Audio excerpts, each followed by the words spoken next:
राखेका छन्, पनिर राखेका छन्, दुध राखेका छन्, दही राखेका छन्। त्यही साइडमा चाहिँ स्याउ सुन्तला राख्न पाइन्छ पाइन्न?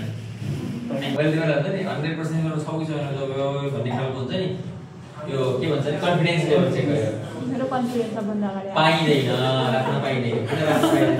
पहिले भन्दैन तिम्रो होइन कहाँ पाइन्छ भन्नु पर्यो नि त। त्यही त अघि गएर भनिरहेको छु माथि के राख्ने एक फ्रिज हुन्छ, त्यसपछि तल रेडी है। त्यही पनि यहाँ बहुमत भएको थियो, 1 2 3 4 जनाको बहुमत भइसकेको थियो।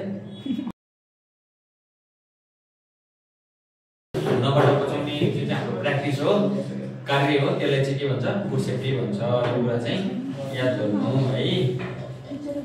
रिसिभिङदेखि लिएर रिसिभ गर्नेदेखि लिएर बनाएर कस्टमरलाई दिनेसम्मको प्रोसेस हो हाम्रो हो। भोलि स्टकहरू आउँछ, हामीले ह्यान्डल गर्नुपर्छ। दुध आयो, के गर्नु, आइटम आयो, मफिन्स चेक गरेको आइटम्स आयो, किने आयो भने के गर्नु पर्यो? हामीले रिसिभ गर्नुपर्छ। रिसिभ गर्दै गर्दा एक्सपायरी हेर्नु पर्यो, टेम्परेचर हेर्नु पर्यो, चिलर टेम्परेचरमा छ कि छैन होइन, के आइटम बिग्रेको छ कि प्याकेटको खुलिया छ कि होइन, सबै कुरा चेक गर्नु।